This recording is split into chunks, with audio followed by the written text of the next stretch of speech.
Bismillahirrahmanirrahim. Assalamualaikum warahmatullahi wabarakatuh. Bersama dengan saya, Suko Sensei, hari ini saya akan menjelaskan tentang Baron Montesquieu. Itu salah seorang tokoh intelektual Eropah yang cukup popular. Jadi, teruskan kita mengulang kaji untuk menghadapi perbezaan.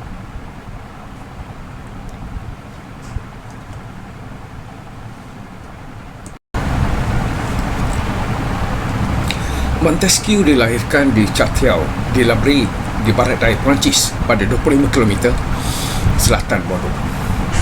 Ayahnya bernama Jacques de Scondat, adalah seorang tentera dengan keturunan mulia yang panjang. Ibunya Mary Francoise Despenzel yang meninggal dunia ketika Charles Montesquieu berusia 7 tahun.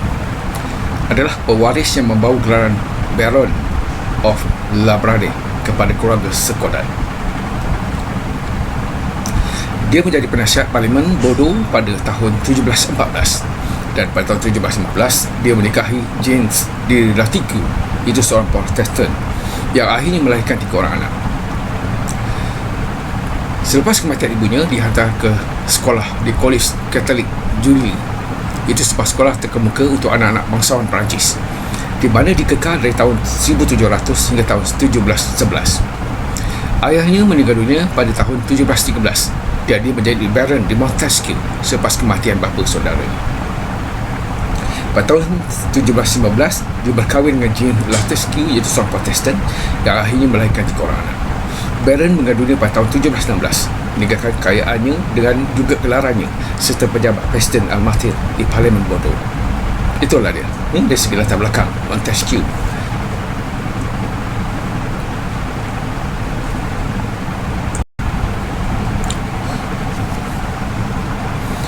Umumnya, tokoh ini disebut sebagai Montesquieu. Adalah seorang peguam Perancis, penulis surat dan juga ahli falsafah politik yang hidup pada zaman pencerahan. Beliau terkenal dengan artikulasi, iaitu teori pemisahan kuasa yang dilaksanakan dalam banyak perlembagaan di seluruh dunia. Dia juga terkenal melakukan lebih banyak ataupun lebih daripada pengarah lain untuk mendapatkan tempat perkataan despotisme dalam ideologi politik. Kehidupan awal Montesquieu berlaku pada masa perubahan pemerintahan yang ketara.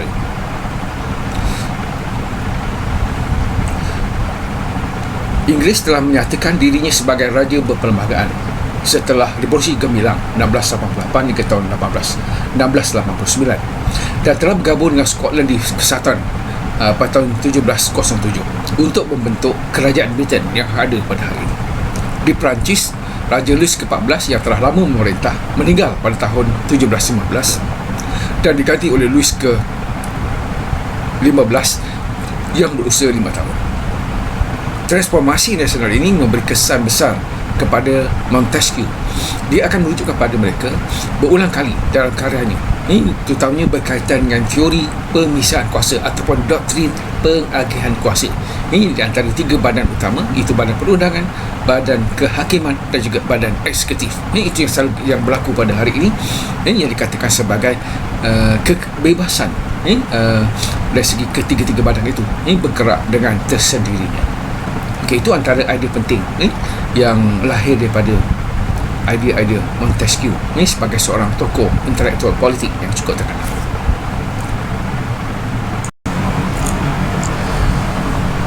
Montesquieu menarik diri dari amalan undang-undang untuk mengabdikan dirinya untuk belajar dan menulis. Dia mencapai kejayaan sastra dengan penerbitan Letters Persones, iaitu perisian letters pada tahun 1721.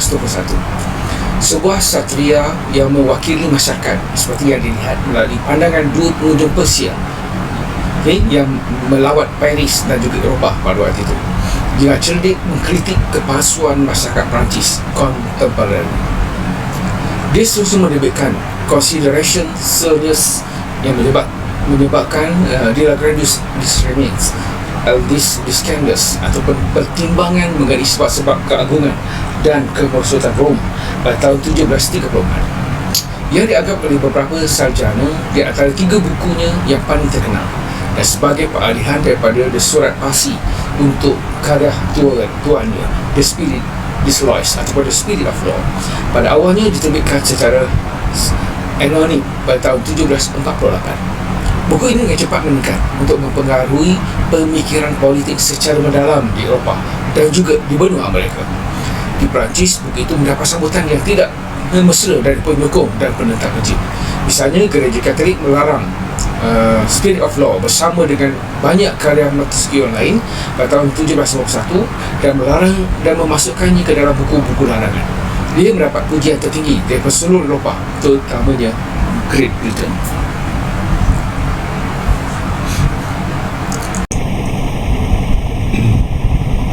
Montesquieu juga dipandang tinggi di jajahan Inggris di Amerika Utara sebagai juara kebebasan, walaupun beliau bukan warga negara Amerika.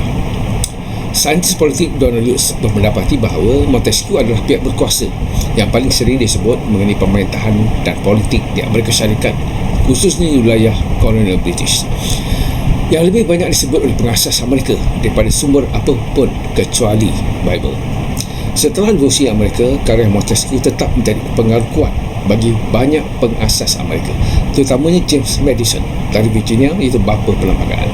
Falsafah Montesquieu bahawa pemerintah harus ditubuhkan supaya tidak ada orang yang takut kepada yang lain, mengingatkan Madison dan yang lain bahawa asas yang bebas dan stabil untuk pemerintahan nasional yang baru, mereka memerlukan pemisahan kuasa yang jelas dan seimbang. Ini di antara 3 badan utama yang saya sebutkan sebelum ini, iaitu Badan Perundangan, Badan Kehakiman dan juga Badan Eksekutif. Selain menyusun karya tambahan mengenai masyarakat dan politik, Montesquieu juga melakukan perjalanan selama beberapa tahun melalui Eropah termasuk Austria dan Hungary. Beliau menghabiskan 1 tahun di Itali dan 18 bulan di England, di mana dia menjadikan Freemason, diterima di Hohenzollern Lodge di Westminster. Sebelum menetap semula di Perancis, dia terganggu oleh penglihatan yang lemah dan benar-benar buta pada saat dia meninggal dunia. Ini akibat daripada demam tinggi pada tahun 1755. Dia dikebumikan di Elis Saint-Sulpice, Paris. Antara karya-karya penting Montesquieu adalah The Spirit of Law. Ini dalam buku ini ketika dia menyatakan kebajikan, ini dia bermaksud kebajikan politik. Kebajikan politik bukan moral atau kebajikan Kristian. Hanya cinta tanah air dan cinta kesetaraan. Kebajikan politik mendorong republik dan kehormatan mendorong monarki, tetapi tidak seperti yang lain di negara lain. Orang baik juga bukan lelaki baik Kristian, tetapi lelaki yang mengasihi dan bertindak kerana cinta akan undang-undang negaranya. Montesquieu juga dalam Spirit of Law menekan beberapa perkara. Contoh, hak bangsa, iaitu negara yang paling aman dan damai dalam perang. Hak politik, tetapi yang memerintah dan yang dipertakbir. Penubuhan yang terbaik adalah yang paling sesuai dengan kehendak rakyat. Penyatuan kekuatan individu adalah negara politik. Hak sibel pula merujuk kepada di antara semua warga negara. Sangat spesifik untuk kumpulan orang itu dan hanya kumpulan orang itu. Itulah antara perkara-perkara yang dinyatakan oleh Montesquieu dan The Spirit of the Law.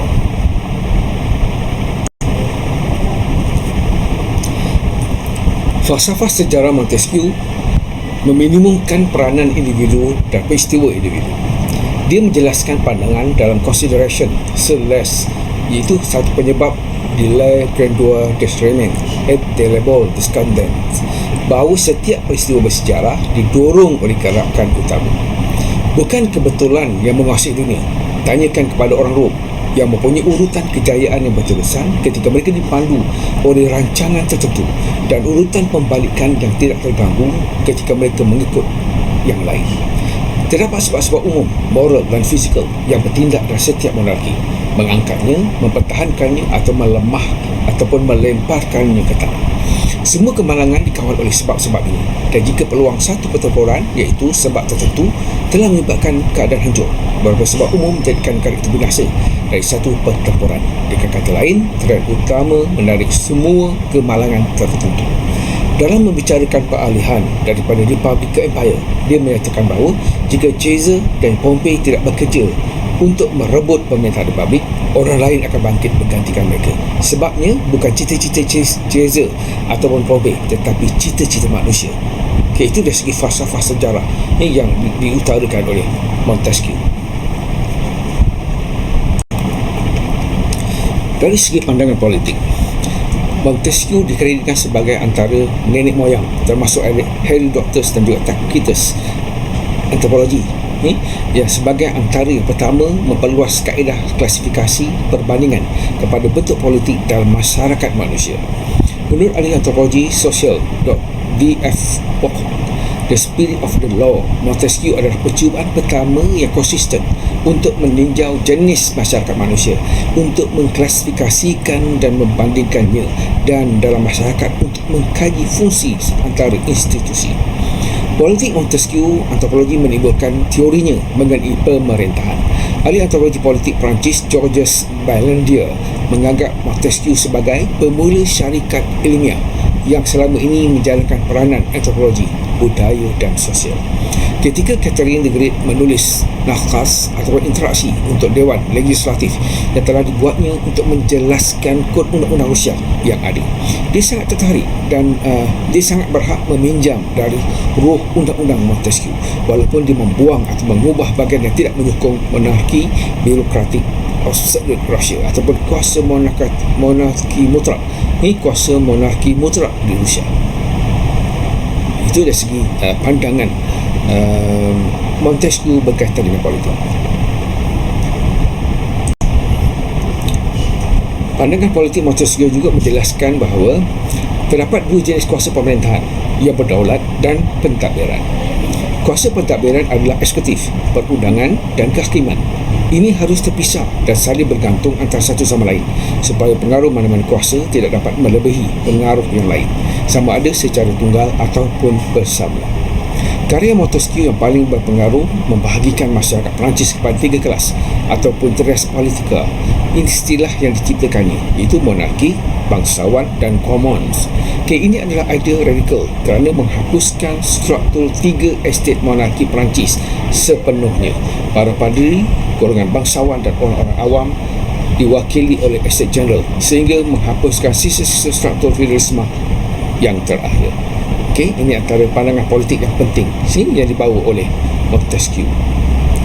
Dan idea-idea ini telah digunakan sehinggalah ke hari ini, khususnya dalam membentuk perlembagaan sesebuah negara. Perkara penting yang dibawa oleh Montesquieu adalah berkaitan dengan teori iklim meteorologi. Contoh lain pemikiran antropologi Montesquieu yang digariskan dalam The Spirit of Law dan disyaratkan dalam surat Persia adalah teori iklim meteorologinya, yang mendapat bahawa iklim dapat mempengaruhi sifat manusia dan masyarakatnya. Dengan memberi penekanan pada pengaruh lingkungan sebagai kondisi kehidupan material, Montesquieu mengutamakan keprihatinan antropologi moden dengan kesan keadaan material seperti sumber tenaga yang tersedia, sistem produksi yang teratur dan teknologi pada pertumbuhan sistem sosial budaya yang kompleks. Dia sejauh ini telah menegaskan bahawa iklim tertentu lebih tinggi daripada yang lain.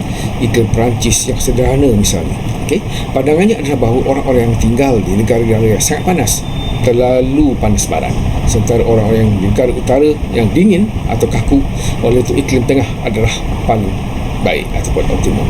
Pada titik ini Montesquieu mungkin dipengaruhi oleh penyataan serupa dalam The Histories of Herodotus, di mana dia membuat perbezaan antara iklim sederhana ideal Yunani berbanding dengan iklim Scythia yang terlalu sejuk dan iklim Mesir yang terlalu panas.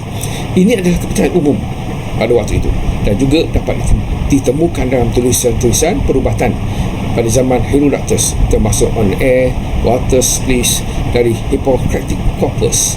Ini seseorang boleh mendapatkan pernyataan serupa di Germania oleh Tacitus, salah satu pengarang kegemaran Montesquieu. Itu adalah teori iklim meteorologi yang dikemukakan oleh Montesquieu.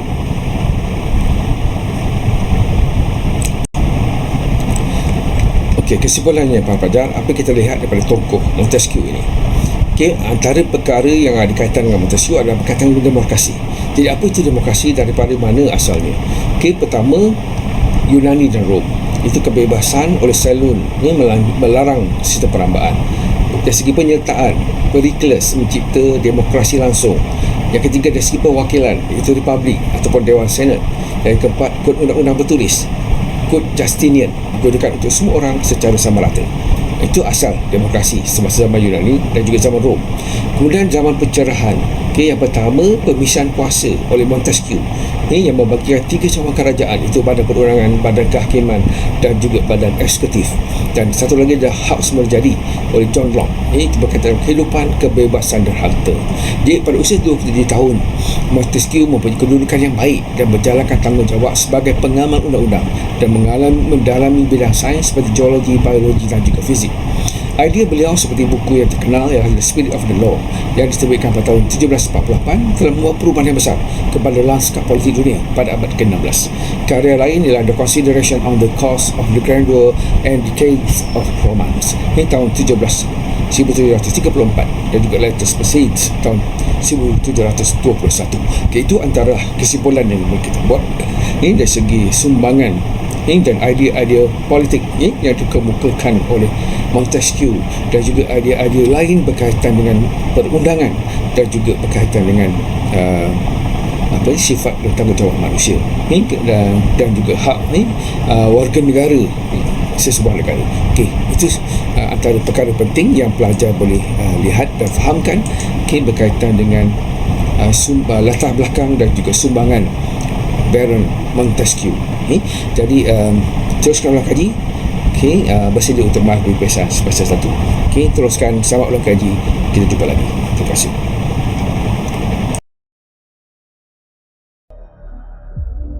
Berminit bersama Siko Sensei. Hari ini kita akan berbincangkan tentang transformasi masyarakat dari segi ekonomi. Perkara penting yang berlaku apabila British meletakkan kuasanya di tanah